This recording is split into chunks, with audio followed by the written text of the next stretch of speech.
Assalamualaikum. We're going to start off today's program with Quran by Moise.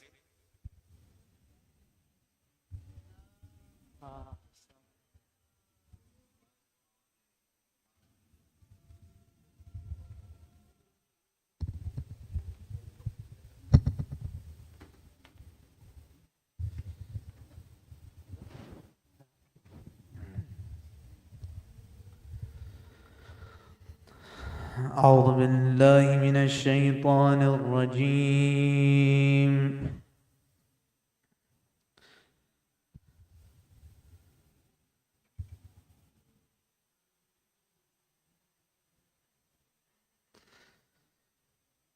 بسم الله الرحمن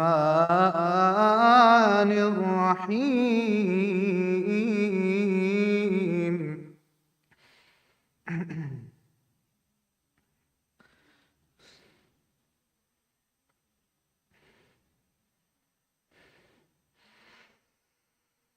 ولا تحسبن الذين قتلوا في سبيل الله أمواتا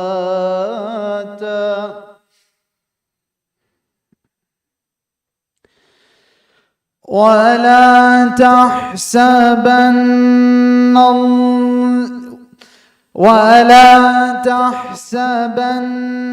الذين قتلوا في سبيل الله أمواتا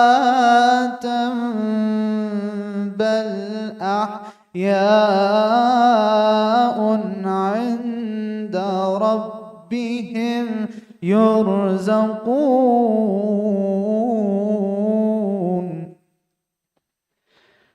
فرحين بما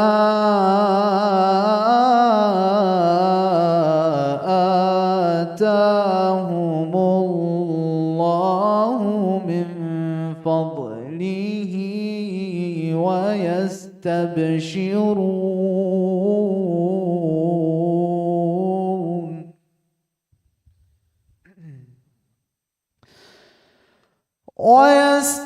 ويستبشرون بالذين لم يلحقوا بهم من خلفهم ألا خوف عليهم ولا هم يحزنون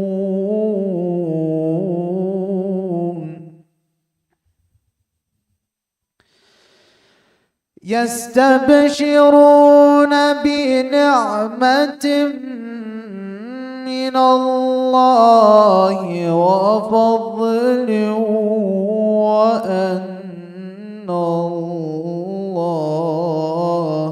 لا يضيع أجر المؤمنين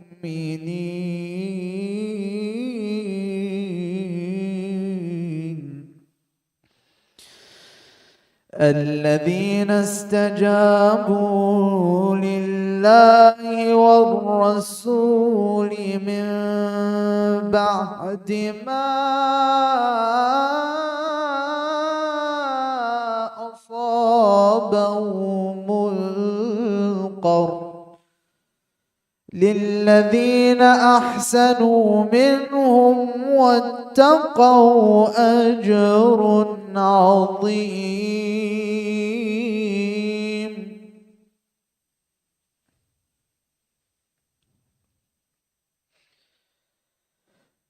الذين قال لهم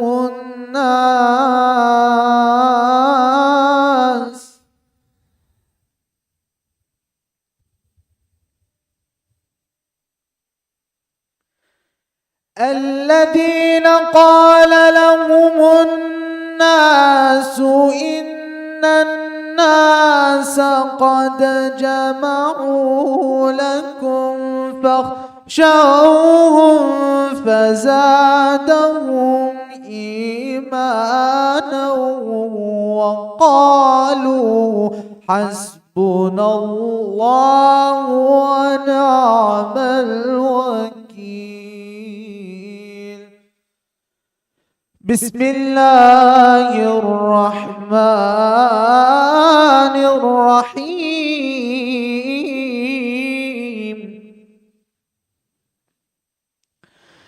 إنا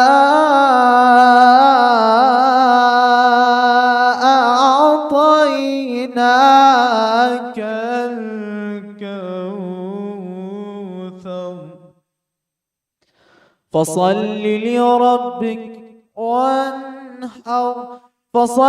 لربك وانحر إن شانئك هو الأبتر. صدق الله العلي العظيم.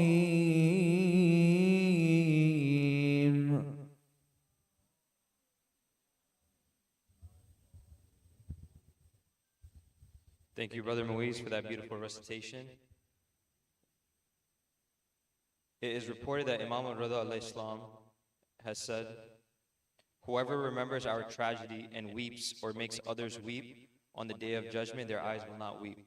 Next, I'd like to call Brother Ahsan to recite some poetry. Please welcome him up with a loud salawat.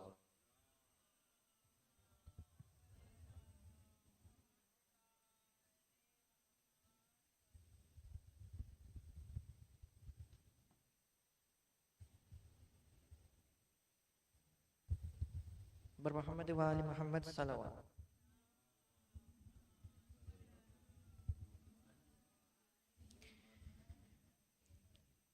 حسين مني وأنا من حسين. Hussein is from me and I am from Hussein. حسين مني وأنا من حسين. Hussein is from me and I am from Hussein. It was peak of mischief and virtues in chains. Just laws were stacked with rules insane, as the tyrant on the rise and mass confused offered lust with lies and faith abused. حسين مني وأنا من حسين. Hussein is from me and I am from Hussein.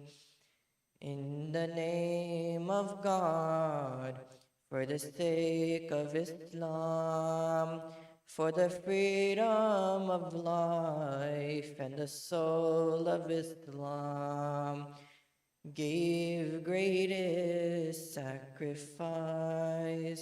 but not his hands, with the members of his kin and many of his friends. حسين مني وأنا من حسين. Hussein is from me and I am from Hussein. Then the pride of Hashims rode back from the river, and the tyrants made sure that he did not deliver.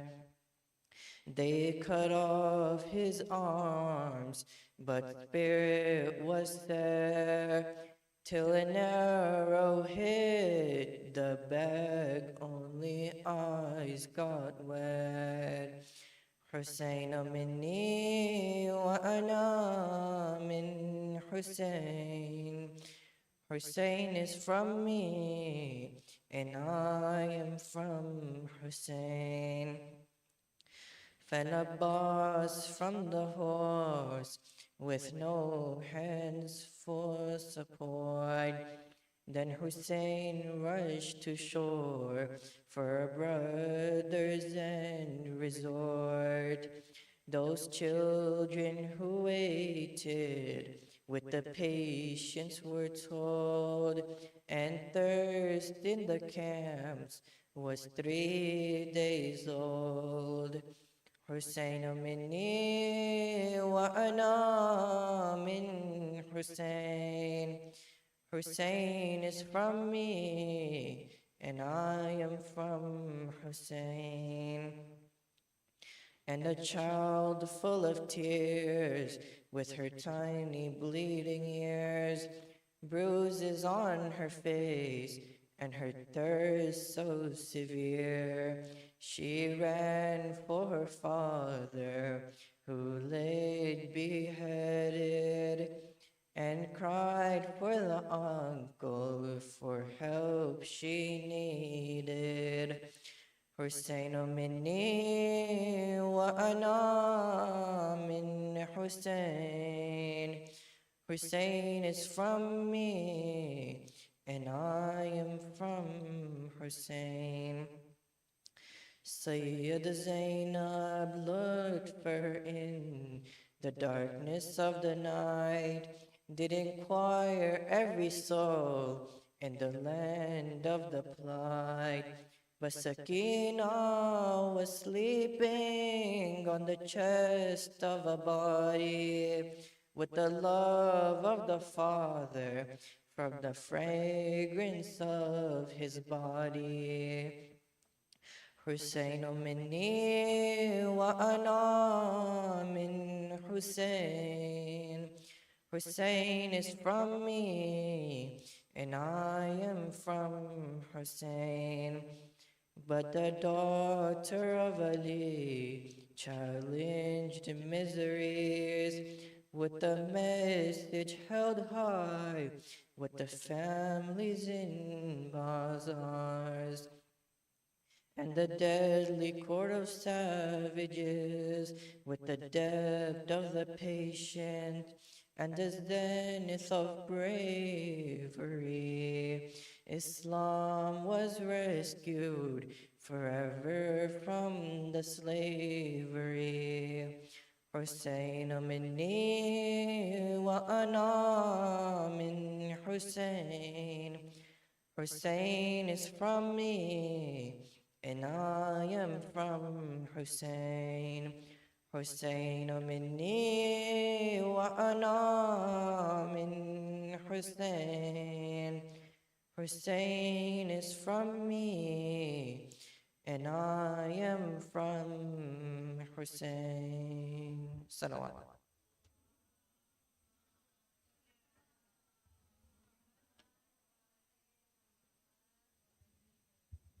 Thank you, Brother Hassan, for that beautiful recitation. I would like to ask the brothers to move up if they can, so whenever anyone else comes in, they can have seats towards the back. And also the sisters, if you guys could come up to the front row, please, to open up more seats towards the back.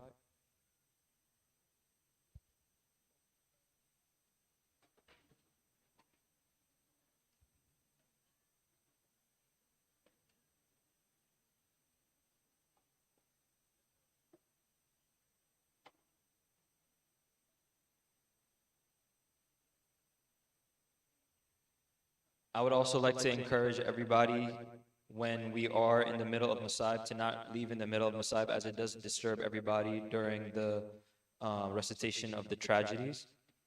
I would also like to send my condolences to Imam of our time, Imam Mahdi. May Allah subhanahu wa ta'ala hasten his reappearance, and to the entire humanity for the heartbreaking occasion of marking the Arbaeen of Imam al-Hussein, a tragedy that caused the angels of paradise and all the heaven's inhabitants to cry.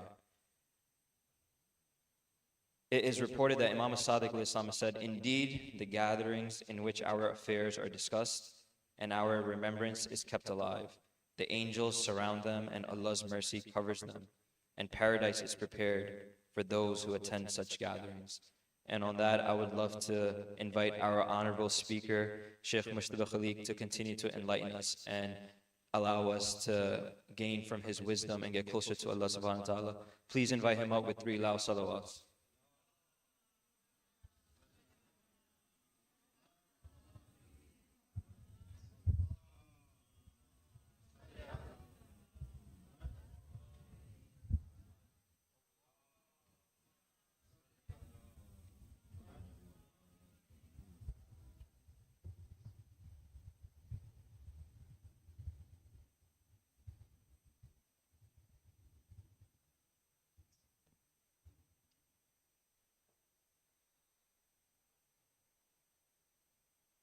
أعوذ بالله السميع العليم من الشيطان الرجيم.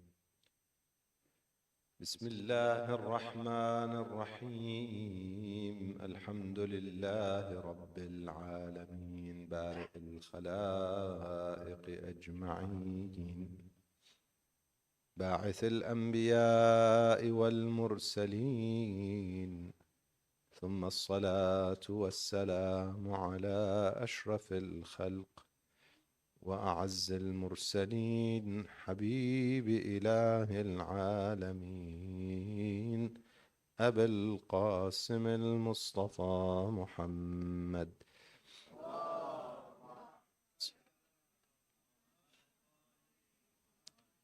وعلى آل بيته الطيبين الطاهرين المعصومين المنتجبين، سيما بقية الله روحي وأرواح العالمين له الفداء. قال الله الحكيم في محكم كتابه الكريم: بسم الله الرحمن الرحيم. ومن أحسن قولا ممن دعا إلى الله وعمل صالحا وقال إنني من المسلمين. آمنا بالله، صدق الله العلي العظيم. اللهم صل على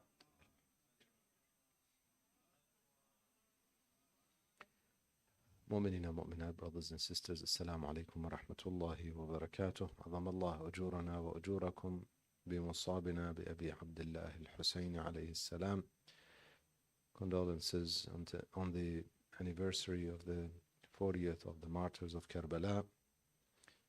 May Allah subhanahu wa ta'ala accept our efforts and increase our rewards as we commemorate this renewal of the sad occasion of Ashura on the Arbaeen. May He grant us the visiting or the visitation of Imam Hussein alayhi salam and his shafa'ah and the shafa'ah of his grandfather Rasulullah sallallahu alayhi wa alihi wa sallam.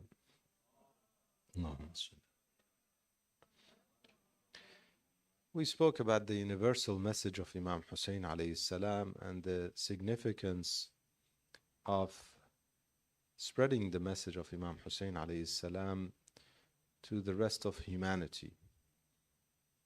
And we spoke about the importance of this specific commemoration or the procession, the walk that has nothing like it in the world, the walk of Arbaeen, Mashaya as it's referred to in the Iraqi dialect, the walk that is in fact bringing all of humanity together, races, religious groups, ethnic groups, they all come together, and there's representation in there for those groups as people who are visiting, participating as visitors, as zuwar, as well as people who are serving.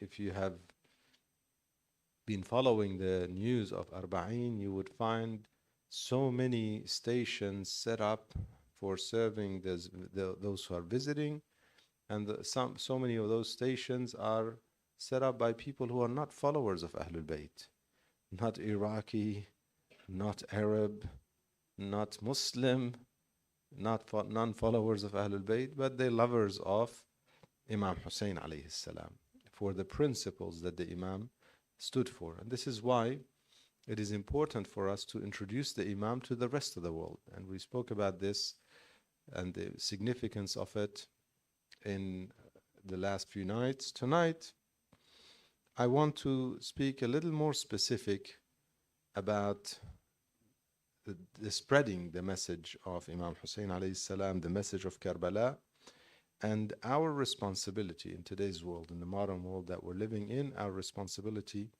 in that regard. We mentioned that it is important to get involved and engage in interfaith dialogue. Very important. I encourage mu'mineen and mu'minat, especially in these occasions, to invite others. Have specific nights for those who are not familiar with Imam Hussein alayhi salam. Especially as youth, the English program, it could evolve into something different. It is not just for us. It is not just for our children.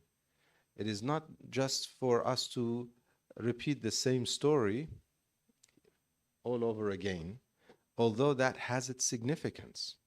You know, those reminders, because dhikra is beneficial for the believers. Allah subhanahu wa ta'ala says, فَذَكِّرْ إِنَّ الذِّكْرَى تَنْفَعُ الْمُؤْمِنِينَ. Remind, because reminders are beneficial for the believers. It is important that we are reminded.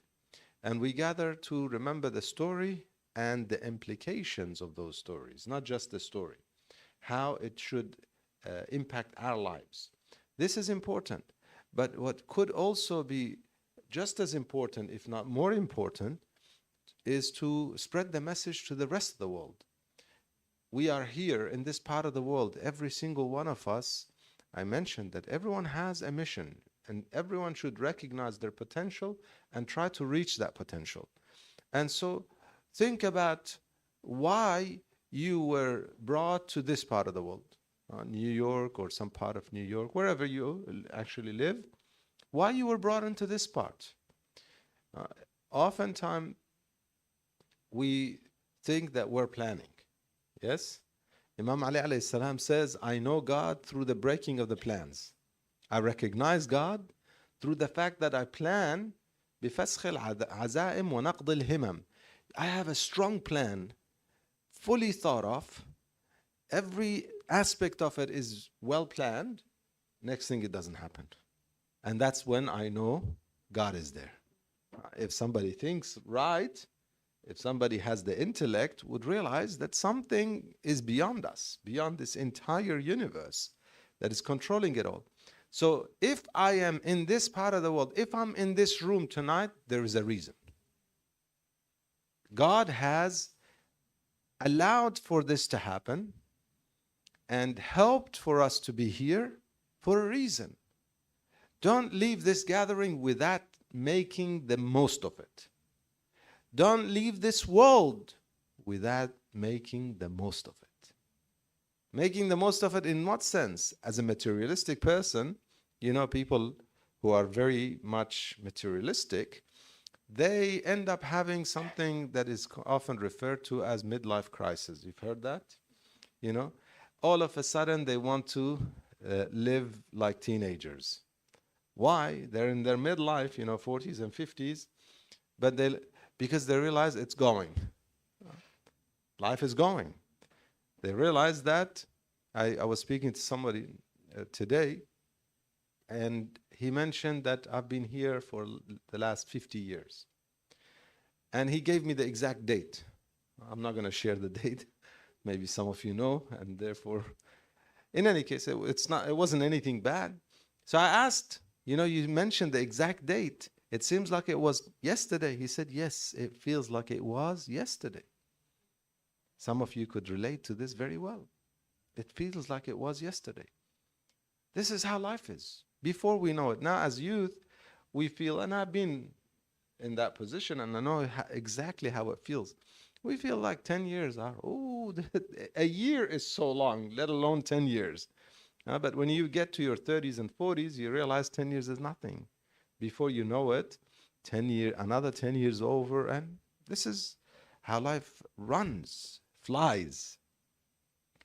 We need to recognize our purpose in life beyond making the most of it in a materialistic sense. Just making sure that, okay, I've experienced everything in terms of food. Is that what it is? Are we animals?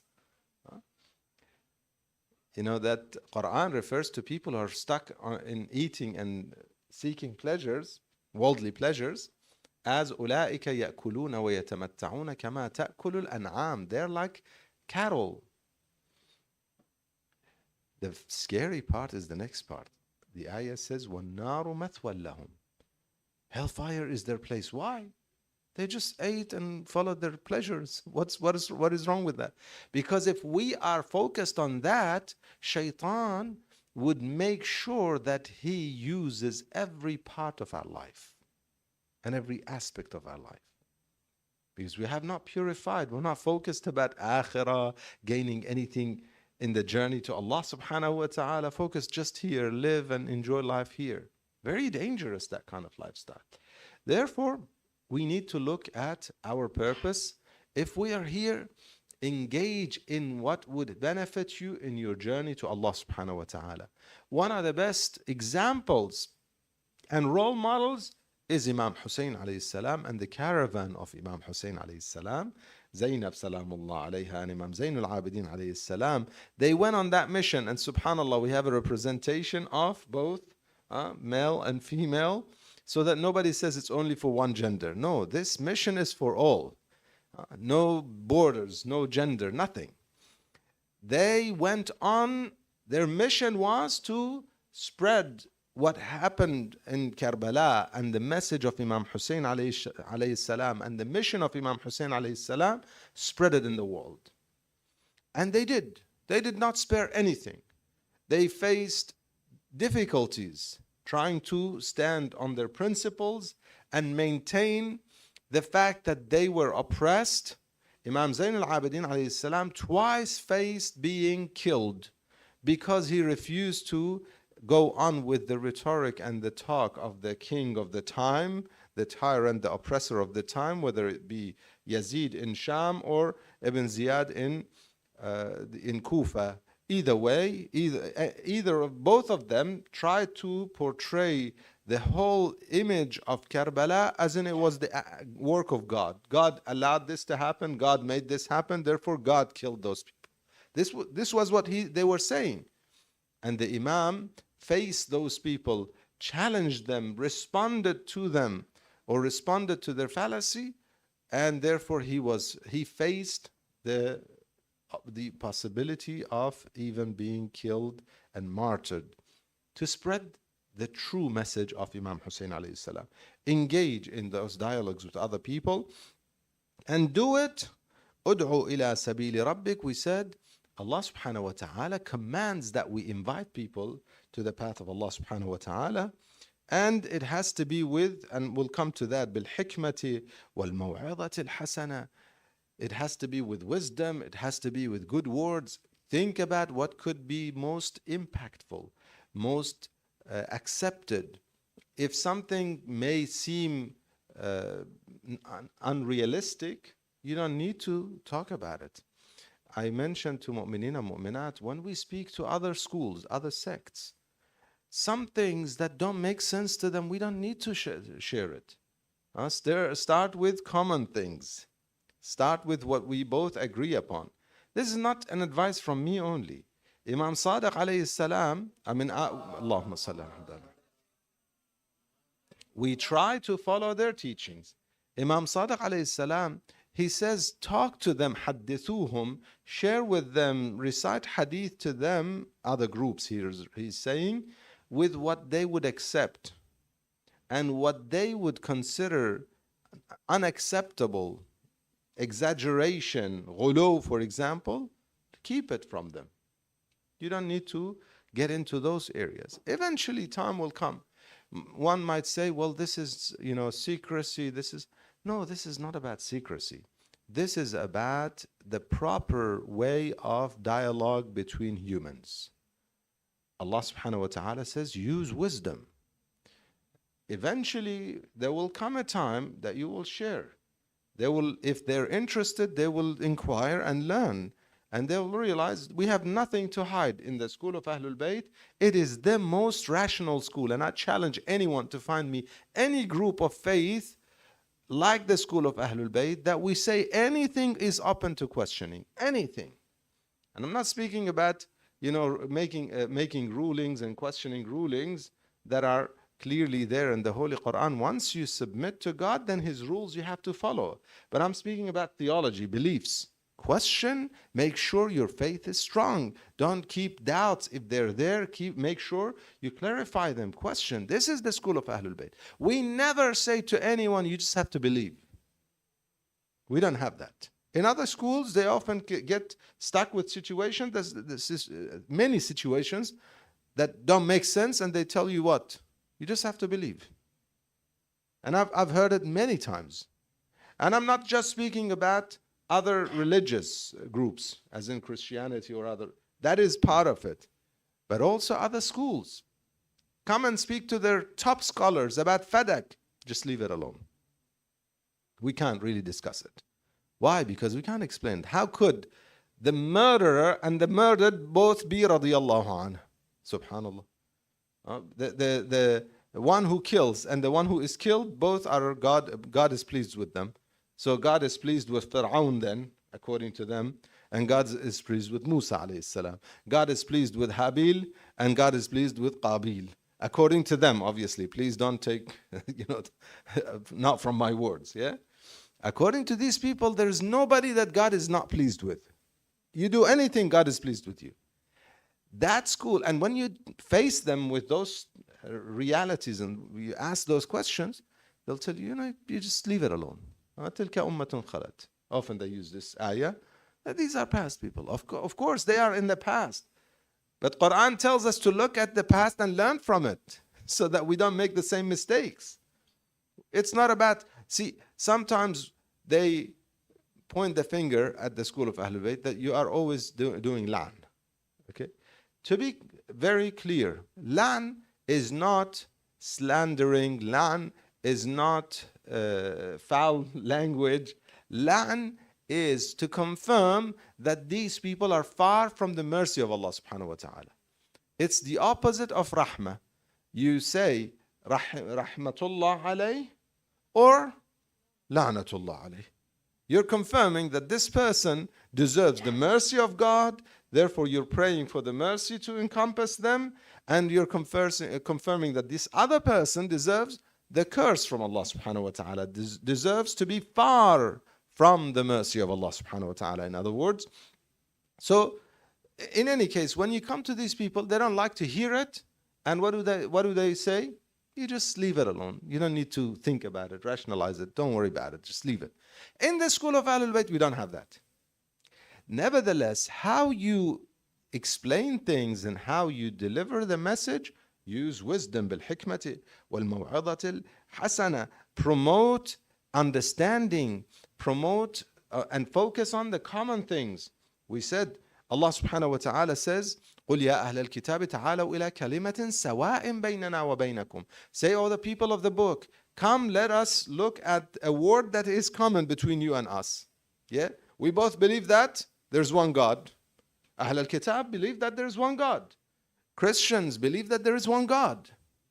Now, how they explain Trinity is a different story, but they still believe that there is one God. Yes? So let's focus on that part. And then the rest of the ayah is beautiful. Let none of us make others God. وَلَا يَتَّخِذَ بَعْضُنَا بَعْضًا أَرْبَابًا. Besides the one God. Amazing. So, step by step, let's look at the common things. Another one is a point that I want to bring up tonight specifically, is the need for education, the need for learning, because in order for us to teach, we have to learn. We don't want to give wrong answers, and and be very careful. If you ever are asked a question that you're not 100% sure about the answer, say, I don't know. Imam Ali alayhi salam, in a beautiful hadith, he says 5 things deserve traveling for, deserve struggling to attain. 2 of them regarding knowledge. He says, if you don't know, if any of you is asked about something that they don't know, let them not feel ashamed to say, I don't know. And then he says, if any of you does not know something, let them not be ashamed to يتعلم, learn, seek knowledge, seek answers. Don't you ever feel ashamed that I don't know. Nobody was born knowing everything. Allah subhanahu wa ta'ala facilitates for people to learn. We learn through different mediums and inspirations from Allah subhanahu wa ta'ala. Eventually we know. If you don't know, say, I don't know. Don't make up things. Many false beliefs are born within religious groups because people did not know and said, they did not say, I don't know. Instead, they fabricated something. You know, we have so many sects in Islam, even within the school of Ahlul Bayt, but not the Twelvers. Maybe some even within the Twelvers, there might be some, but other schools, they have, we have as far as people believing in reincarnation. You know what that is? That we come back, our soul comes back in another body. And there is a group that I've debated with them that they believe that our soul could come back into a plant or another animal, believe it or not. Or it could come from that. When you tell them, but we had less souls before and now we have more people, so where did these souls came from? Because population is increasing. They say some people came from other plants or other creatures. Subhanallah. So we have groups who have such beliefs. How did that come about? How did they come up with these answers? It's because when they did not know, instead of saying, I don't know, perhaps they're scholars, they're so-called scholars, they're pseudo-scholars. At the time when they were asked, instead of saying, I don't know, they made up something. And that's how many fabrications come about. So very important, if you want to spread the message of Imam Hussein alayhi salam, seek education, learn. And just because somebody sat on a member and said it, does not mean it's a fact. Assess that. Many people might come on the member and share stories that have absolutely no basis. Share facts that have absolutely no basis. Many cultural things that we may follow year after year, decades, or even centuries we've followed may have no basis. It may have come about from certain, I guess, fabrications because of either an emotional plea or sometimes it could be innocent. It's not always a bad agenda. A poet describes some scene that he feels like is very emotional, and it could be what occurred on the day, for instance, of Ashura or on the journey of the caravan. And others thought that this poet is actually sharing facts. He was making up some story based on, and poetry often have this aspect of, imaginary things. So he came up with it, and others thought it was a true story. So assess things. Don't just take it because it is said on the minbar or it is a culture that we've grown. Assess them. Distinguish between facts and fiction and stories and dreams. And then portray the truth. Because if we make the mistake of portraying our religion and the school of Ahlul Bayt and the message of Imam Hussein alayhi salam through false mediums or certain falsehood that is mixed, we would be repelling more than inviting. Even sometimes our youth are repelled when things don't make sense to them. A story doesn't make sense. Certain things that are said don't make sense. They feel like, okay, this whole religion is not very solid. Okay? I'm not saying that everything has to make sense to everybody. Be careful with that. Often, youth come up to me and they might question certain facts even that are in the Quran, for example, or have bases through the Quran. Could, for example, Ahlul Bayt perform miracles? What is wrong with that? Yeah, I don't want to share it with the rest until they're ready to hear it. But what is wrong with that? Quran speaks of so many miracles for individuals who we don't even know if they were prophets. Al-Khidr was not necessarily a prophet. We don't know if he was or was not. But he was a servant of the servants of God. Abdam min ibadina. God describes him, doesn't even give his name. Abdam min ibadina. And he had so much knowledge that he was capable of teaching Nabiullah Musa ala nabina wa alayhi salam. Therefore, it's not that if it doesn't make sense to me, it's not there. But at the same time, I want us to be very careful in terms of sharing things that we share. Make sure it's solid. Make sure we study, we seek education. The Prophet ﷺ, he says, خَيْرُكُمْ, the best ones amongst you are the ones who learn the Quran and teach it. تَعَلَّمَ الْقُرْآنَ وَعَلَّمَهُ. Okay. Everything, by the way, تَعَلَّمَ الْقُرْآنَ, it is not a matter of learning how to read Quran. It's not, that's not what the hadith is saying. It is not about tajweed of Quran, beautifully reciting the Quran. Umar ibn Sa'd, la'natullah alayh, was able to recite beautifully. Believe me. Some of those in the camp of Umar ibn Sa'd who fought against Imam Hussein alayhi salam were amongst those who memorized the Quran. This is a fact. Umar ibn Sa'd was leading their jama'ah. In the presence of the Imam of their time, he was leading a jama'ah. Okay? And so he would recite Quran beautifully. It is not about reciting when any hadith says the right of your children is to teach them Quran. Does it mean to teach them how to read the Quran? No. Maybe that's part of it. I'm not saying that don't teach them how to read the Quran. Don't get me wrong. That is a part of it. But that's not the core. The core is the meaning. The meanings are what we need to teach. Learn and teach. Meanings, we learn them through Ahlul Bayt salawatullah wa salamu alayhim ajma'in. Where do we get that from? Because they and the Quran do not separate. لَن يَفْتَرِقَ حَتَّى يَرِدَ عَلَيَّ الْحَوْض. Until the day of judgment, Quran and Ahlul Bayt are together. Anyone who tries to explain the Quran without Ahlul Bayt will make mistakes. For sure. We have to understand the Quran through Ahlul Bayt salawatullah wa salamu alayhim ajma'in. Inviting to the path of our Lord being a condition, a specific condition for people living in non-Muslim or environments that are not majority Muslim. It's a condition. I'll share with you. There's a man came to Imam Sadiq alayhi salam. Allahumma salli ala Muhammad.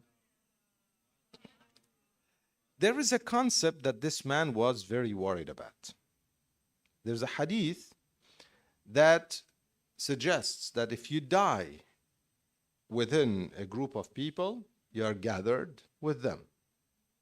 Whoever you die with, you're gathered on the day of judgment with them. It's a hadith. So this man, Hamad, he came to Imam Sadiq alayhi salam. He narrates, he says, قُلْتُ لِأَبِي عَبْدِ اللَّهِ. I said to Imam Sadiq alayhi salam. Abi Abdullah in the hadith is referring to Imam Sadiq. Although Imam Hussein alayhi salam is also Abi Abdullah. Salawatullah wa salamu alayhim ajma'in. Allahumma salli ala Muhammad wa Muhammad. He said, I told the Imam, I live inni adkhulu ila bilad al-shirk. I go and live amongst people who are polytheists. And there are people around that say, if I die amongst them, I will be resurrected and gathered amongst them. In mittu thamma hushirtu ma'ahum. That's what they are telling me. Or in mitta thamma hushirta ma'ahum. So then he says, قال فقال لي. The Imam said to him, to Hamad, Ya Hamad, when you are over there, this is for all of us here. Yeah? He said, when you are over there, إذا كنت ثم, do you mention us? Do you speak about us? Do you remind people about us or teach people and mention to them our matter? تذكر أمرنا. Do you mention our matters? Just what we're speaking about, yeah? Do we gather our neighbors and talk to them directly, indirectly, through wisdom? I'm saying be careful, be wise, put the message in the best possible way. But do you somehow invite anyone and share with anyone Ahlul Bayt and their matters? وَتَدْعُو إِلَيْهِ. Do you invite? Da'wah here is inviting. Do you invite to it, to our matter? Meaning to the school of Ahlul Bayt. He said, قلت نعم. Yes, I do that. The Imam said, when you are here around us in the cities of the believers, فإذا كنت في هذه المدن مدن الإسلام, the cities of the believers, the Muslim, do you do that? Do you remind people or mention us, our matter, and invite to it? He said no. Now why? Because during that time in the Muslim land, if he mentioned the matters of Ahlul Bayt, he would be taken and nobody would know where he is. They would put him in some walls and he becomes part of a structure. That's how they used to persecute and kill the followers of Ahlul Bayt. So many of the children of the Imams were killed and put in structures that were built in the Abbasi time. Lanatullah alayhim. Especially the time of Mutawakkil. This is how they were treating, and unfortunately until today we see things like that continuously happening in different parts of the world. So he said, no, I can't do that. The Imam said to him, إِنَّكَ إِن مِتَّ ثَمَّ, since you invite people towards us, if you die with them over there, you will be resurrected by yourself, even if no one followed you. But you invited, you did your part. You will be resurrected by yourself, and your light will be lighting up, your own light will be lighting your own journey. وَيَسْعَى نُورُكَ بَيْنَ يَدَيْكَ. On the day of judgment, or in the journey of Barzakh and Qiyamah, certain people have light. We read in the Holy Quran that certain people have light and they're able to walk. Others don't have the light and they're confused, they're stuck, they can't go on the journey. And so they ask those who have light, they say to them, wait for us to get some of your light. Then it is said to them, you go, you get your own light. This is not a time to borrow from someone else and cheat, and the system is very clear here. Either you got yourself a light and you can make your way to paradise, or you don't have it. You can't borrow it from others. So it's very, very important that we are recognizing ourselves as ambassadors, every one of us, and we are inviting. This gathering itself, whoever is a volunteer, a participant, helping making these gatherings happen, this is part of it. Okay? To maintain our faith and our connection with God and the Prophet and his progeny, that is a part of it. But we can make the circle bigger. The bigger the heart, the more valuable. Yeah? This is what the hadith says. The bigger our hearts are, the more valuable. Bigger hearts contain more people, concerned about more people. People around us as neighbors, people that we work with, anyone around us, anyone we can reach. And in today's world, we could use other mediums as well. We can reach beyond our immediate physical circle. Yeah, this is the virtual world that now we can also utilize. This is part of the living in the modern life. That we realize that we can reach beyond who we could reach physically. When the Imam of our time, Ajjalallah Ta'ala Farajahu Sharif, he comes, Allahumma salli ala Muhammad wa ala. There are certain things that are mentioned in the riwayat about the Imam and his time that we kind of see signs of those things. For example, there's a call in the heavens that everybody hears all over the world, and they all hear in their own language. That call, they understand in their own language. Today we have, you broadcast a message, AI translates it immediately. You've seen those things now, huh?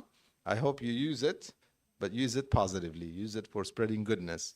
So use those things. Spread the message of Imam Hussein alayhi salam as far as you can. Spread the message of the Prophet of Islam, God's message, God's complete message. That is the path of salvation for humanity. Spread it as far as you can in today's world. It is very important that we are inviting, and we invite with wisdom, we invite with gentle words, we invite with the best speech. I began with the ayah from the Holy Quran in Surah Fussilat. Allah subhanahu wa ta'ala says, who is better than the one who invites وَمَنْ أَحْسَنُ قَوْلًا مِمَّنْ دَعَا إِلَى اللَّهِ. The best speech is when you invite to Allah subhanahu wa ta'ala. Invite people to goodness. Invite people to God. They're together, by the way. They're the same thing. If you see somebody being an undutiful son to his parents or daughter to her parents, inviting them to be dutiful is inviting them to God. That is part of it. This is how you invite to Allah subhanahu wa ta'ala with wisdom, بالحكمة, and with موعظة الحسنة. Also important that we speak gently with the people, not abrupt, not harsh. Don't, in the past they used to warn a lot about hellfire and the wrath of God. That has its place. I'm not saying it doesn't have a place. But that is not necessarily the most effective way in the beginning. When you get someone to believe, then you warn them about the wrath. There is the first, give the good news and get them hooked up, connected, and then you can warn them. But before that, don't start with harshness. Allah subhanahu wa ta'ala says to Nabiullah Musa and Harun ala nabina wa alayhi wa alayhim as-salam, he says, when you go to Fir'aun, قُولَا لَهُ قَوْلًا لَيِّنًا. Give him a speech that is very gentle. Layyin comes from something that's soft and gentle. Don't speak harsh. When you want to invite, don't be harsh. God says to his messenger, Rasulullah sallallahu alayhi wa sallam, and it is, Allahumma salli ala Muhammad. It is an indirect message to everybody, by the way. When he speaks to his messenger, is because he is the direct addressee. He deserves to be addressed by God, but the message is for all of us. He says to him, if you are harsh with the people, وَلَوْ كُنْتَ فَظًّا غَلِيظَ الْقَلْبِ, if you were harsh and hard-hearted with the people, they would disperse from around you. They wouldn't stay around you.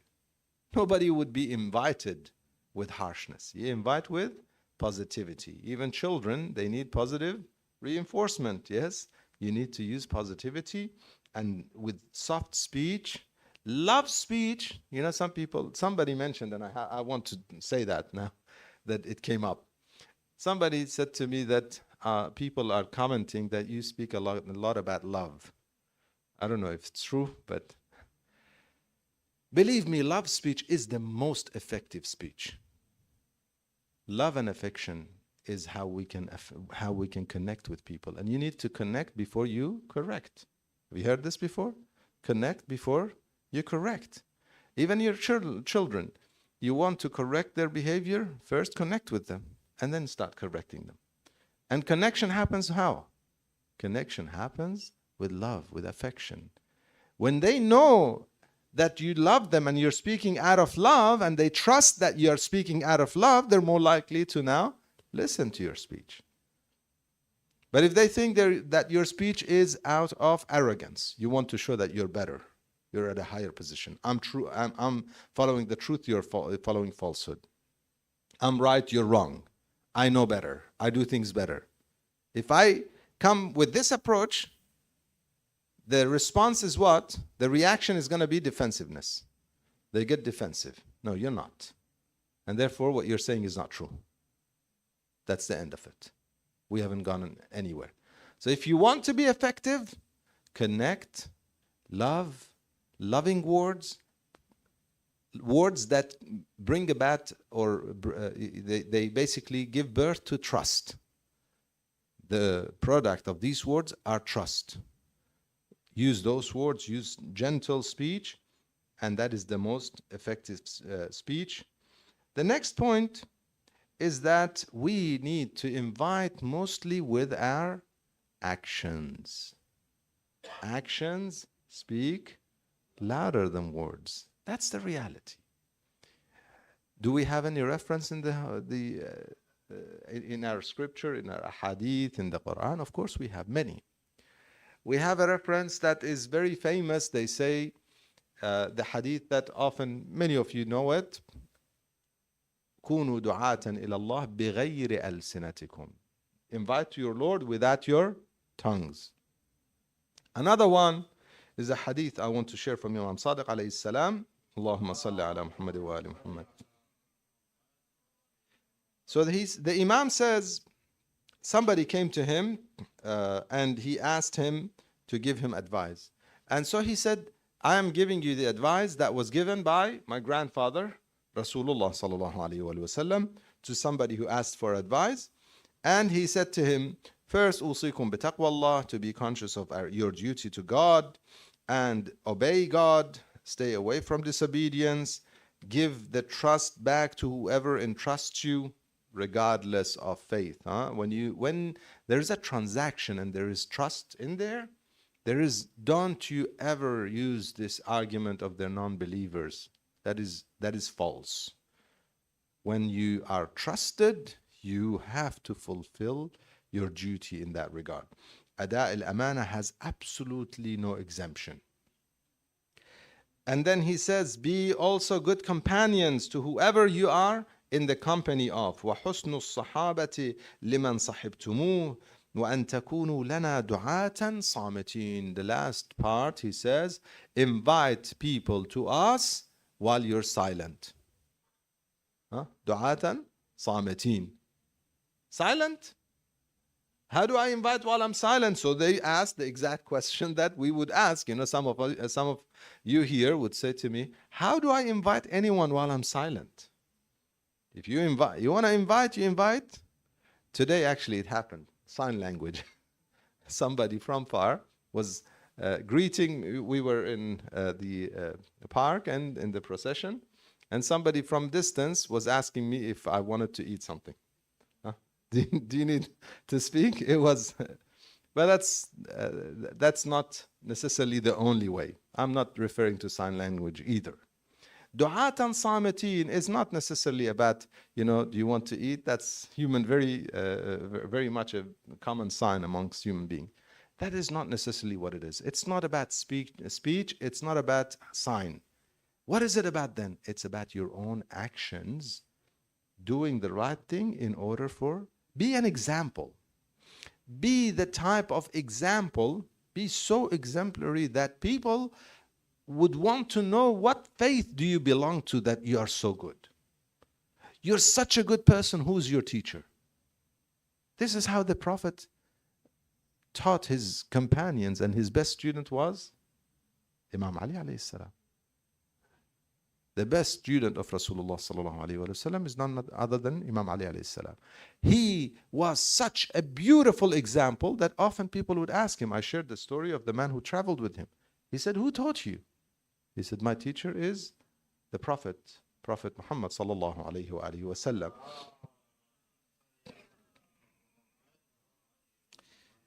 This is exactly what the Imam was asked. How do we invite while we are silent?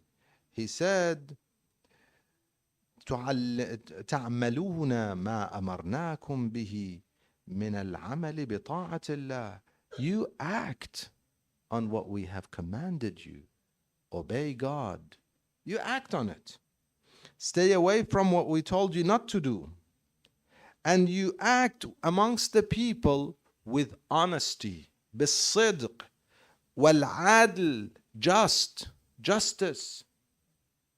If you have a transaction with anybody, try to be as just as possible, even if it means that you are taking away from your rights. Be the one who is oppressed in the transaction rather than the oppressor. You're better off in this world and in the hereafter. Don't you ever calculate things with the very basic worldly, materialistic calculations. 2 and 2, 4? No. Allah subhanahu wa ta'ala says, 1 becomes 700 and multiples. 1 seed, 7 stems, 100 seed in each of them, And then God multiplies. So one ends up being 700 and multiples. One, this is how Allah subhanahu wa ta'ala says. His equations are different to ours. We think I got one seed and that's all I have. He tells you, no, I can multiply it for you. And he's not talking about, okay, you have to put it in the ground, wait for it. No, no, no. When he wants to multiply, he multiplies in ways that we cannot ever imagine. وَيَرْزُقْهُ مِنْ حَيْثُ لَا يَحْتَسِبْ. Do we not read those ayat? He sustains them from where they cannot even imagine. They have no calculation of it. وَتُؤَدُّونَ الْأَمَانَةِ. You make sure you give whatever is entrusted with you. You give it back. وَتَأْمُرُونَ بِالْمَعْرُوفِ. Invite people to do good. Remind people to stay away from evil. وَتَنْهَوْنَ عَنِ الْمُنْكَرِ. And وَلَا يَطَّلِعُ النَّاسُ مِنْكُمْ إِلَّا عَلَى الْخَيْرِ. دُعَاةً صَامِتِينَ. Silent inviters, silent preachers. This is where it is. Let people not see anything from you except goodness. إِلَّا الْخَيْرِ. This is very high level. But we have to strive to get there. Yes? If we are Husseini, and believe me, my dear brothers and sisters, I have seen in this particular community, I have seen things that are amazing. So much energy, so much power. Today was an example. You know, anyone gets tired. I don't know, these people don't get tired. They have so much energy when it comes to Imam Hussein. So much love, so much passion, so much energy. Use it in a positive way and you will see miracles. Let us make sure we take it beyond the day of Ashura, beyond the day of Arbaeen, beyond Safar. We live our lives as Husseini. Remember Imam Hussein alayhi salam as you go. Think of yourself as one of the companions of Imam Hussein alayhi salam. One of those who was with the Imam, wanted to please the Imam. One of the brothers recited a beautiful poem last night, gave some names like Sa'id, who stood to put his body as the guard of the Imam, getting arrows on behalf of the Imam, protecting the Imam of his time, taking those arrows. Think of yourself as Sa'id. I want to protect my Imam. I want to protect my Prophet and my religion. I want to protect the religion that God wants for humanity, that would take humanity to a different level altogether. How do I protect it? I want to be a good example. It means sometimes I have to step over my ego. So be it. It means sometimes I have to be the oppressed in the equation. So be it. My neighbor is being nasty to me. I don't want to respond in a nasty manner. I want to respond. I want to take it from him and I won't be the nasty one. What happens then? Allah subhanahu wa ta'ala says all of a sudden the one who has animosity towards you becomes a very good friend. In this world you gain, and in the hereafter you gain even better. You get even much higher. The Imam says, let people only see goodness from you. If they see that, then they say these are, the Imam doesn't even give it a name or label, because labels could change. They say, the people would say, قَالُوا هَؤُلَاءَ الْفُلَانِيَّةِ. These people are the fulan is like a term to say so and so, the so and so group. In other words, he does not label them or name them. Could be Ja'fariyya, could be Shi'iyya, could be, I don't know, Muhammadiyya, could be anything. But when people see so much goodness from you, they will say, you belong to this group. Therefore, they would say, may God have mercy on their teacher. Rahimallah fulanan. May God have mercy on their teacher, the one who... This is what the Imam wants from us. This is what the Prophet ﷺ wants from us. A few more examples or practical examples of how we can live our lives with the values from Karbala. The values from the day of Ashura and the caravan of Imam Hussein alayhi salam, all the way until they went back to Medina. Let us learn some lessons from them. One of the lessons is the amount of mercy and love they had even for their enemies. I mentioned that multiple times. Imam Hussein alayhi salam kept inviting his enemy. Why? Because he loved them. Because he didn't want harm for them. Because he knew if they stood against him and fought him, they would be harmed in this world and in the hereafter. So he wanted goodness for them. He loved them. This is how much mercy and love they had. Besides their love and mercy and compassion for their family members, for their children.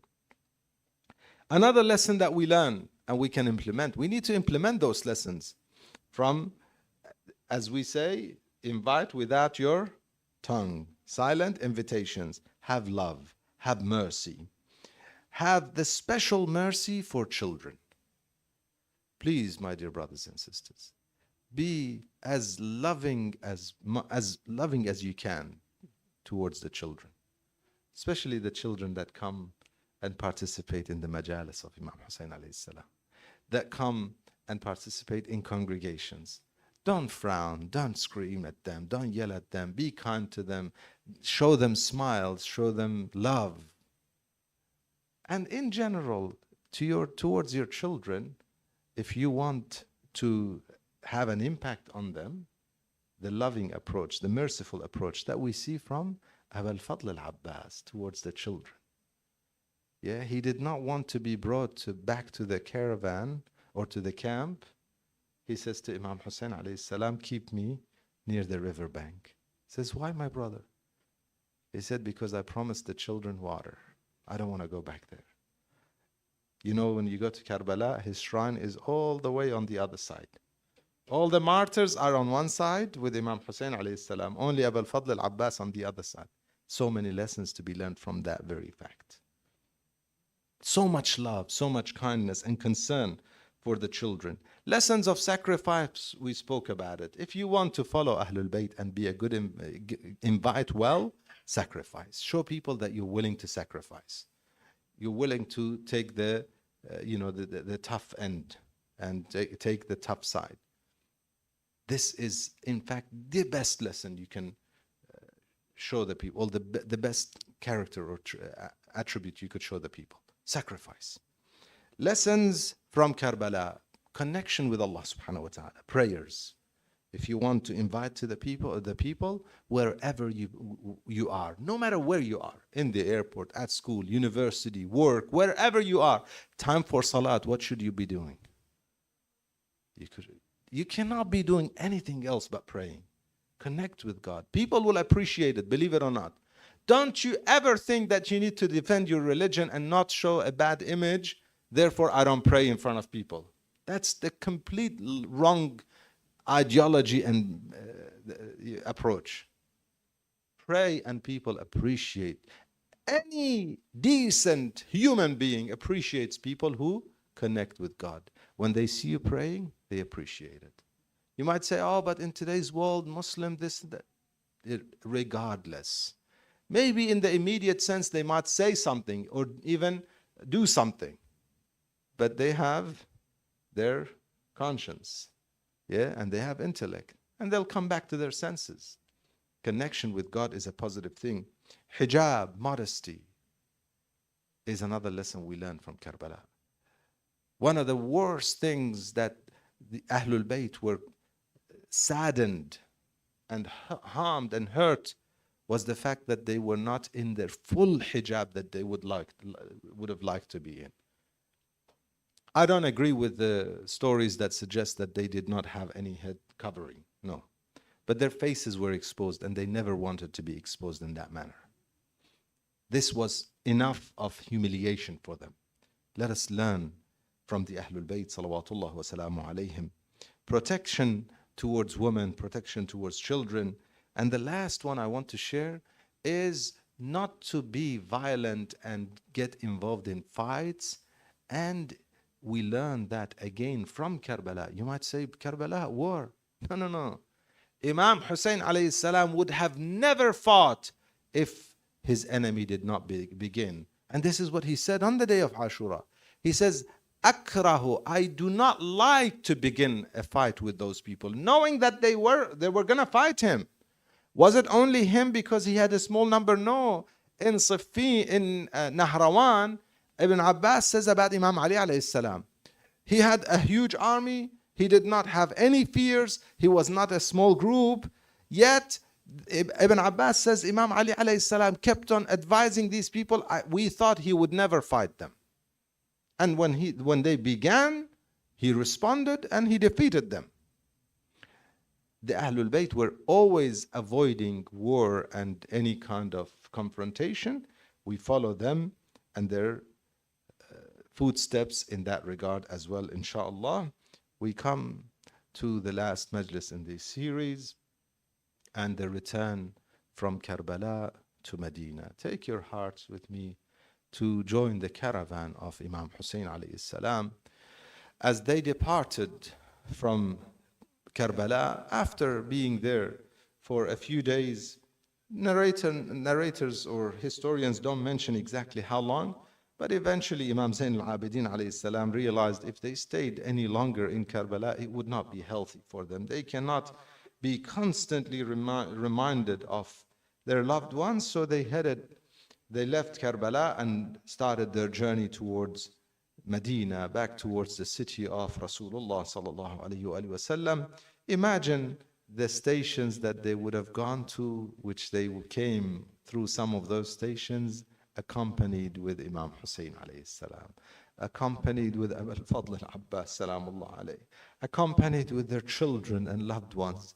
And now they're going back through the same stations and the memories. They went, this part of the journey was difficult enough, but when they came closer to Medina, Imam Zain al-Abidin alayhi salam, he said, let us camp outside Medina and prepare ourselves. We cannot just enter.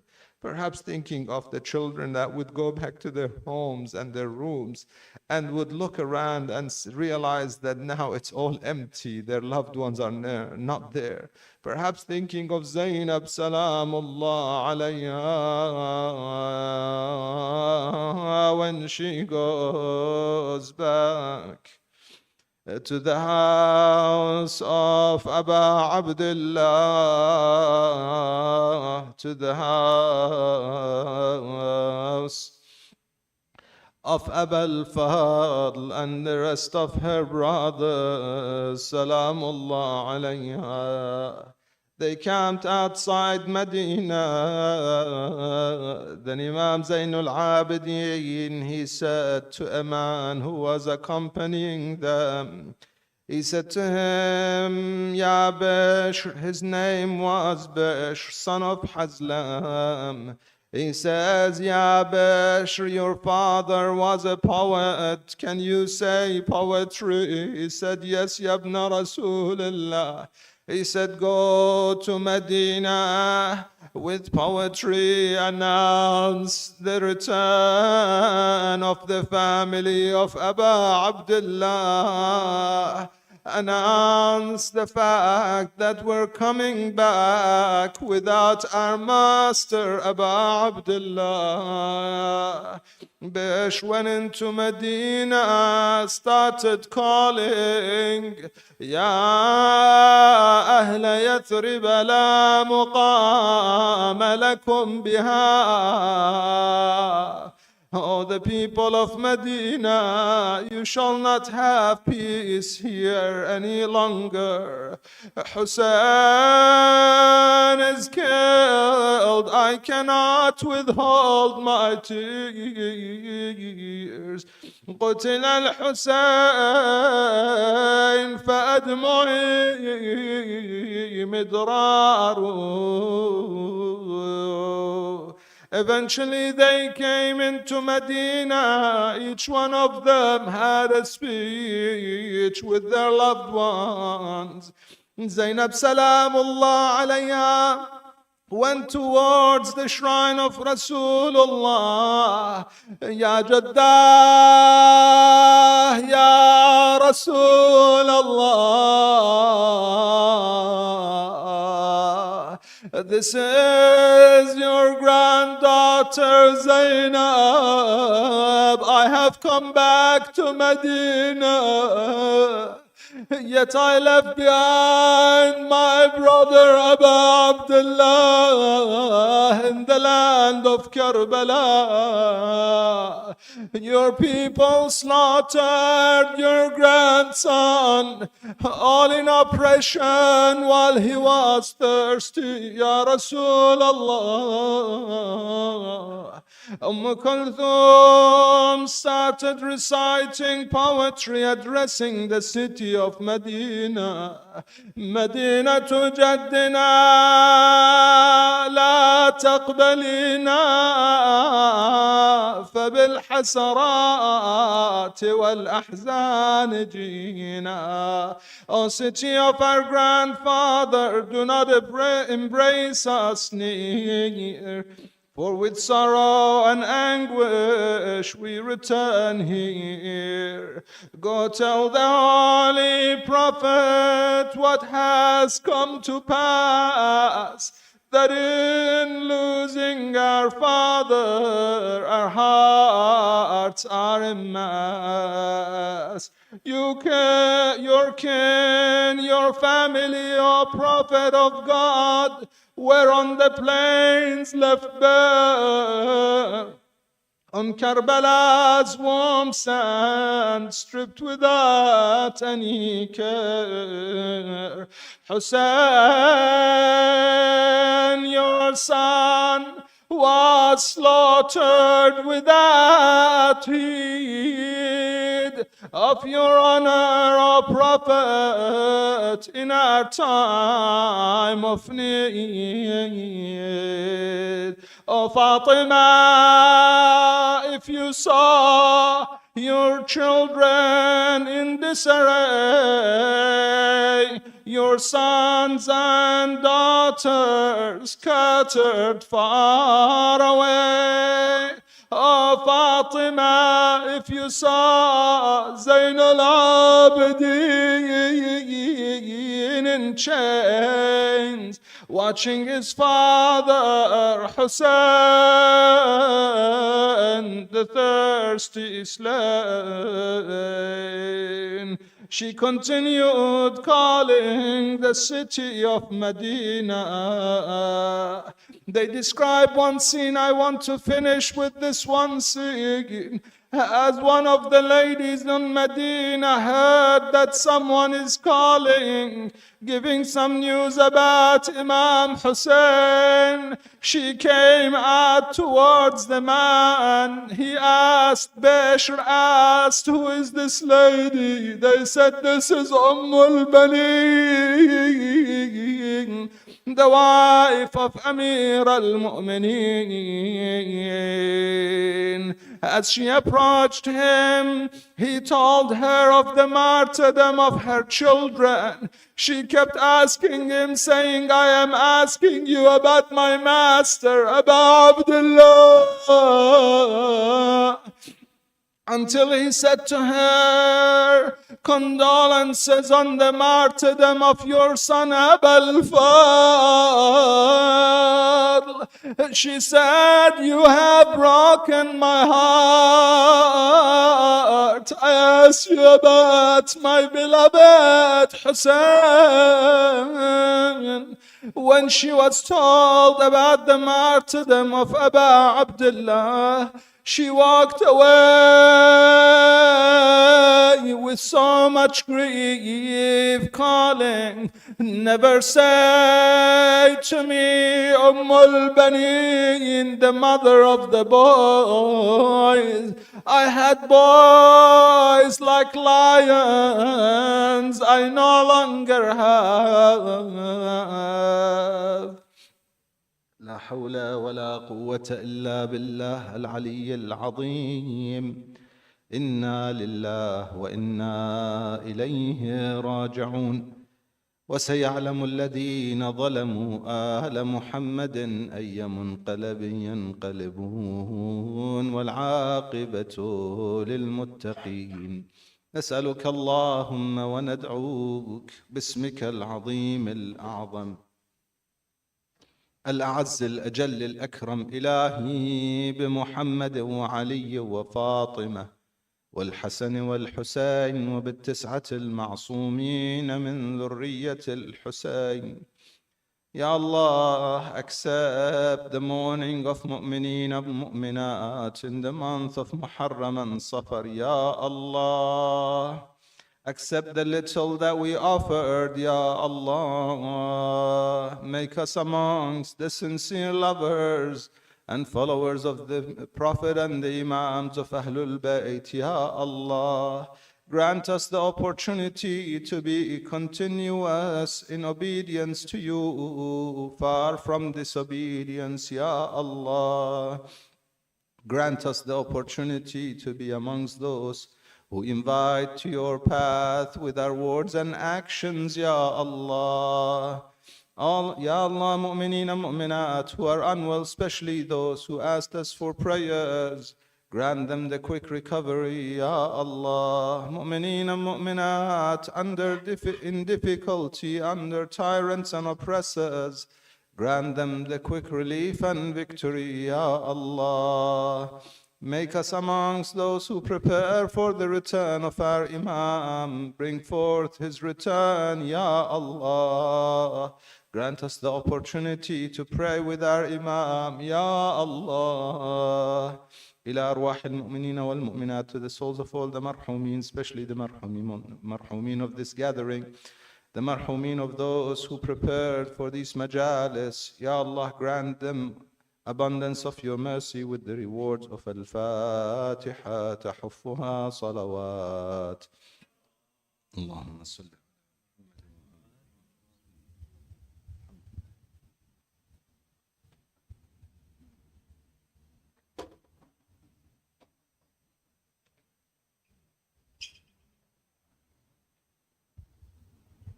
Ya Hussein, Ya Hussein, Ya Hussein, Ya Hussein, Ya Hussein, Ya Hussein, Ya Hussein, Ya Hussein, Ya Hussein, Ya Hussein.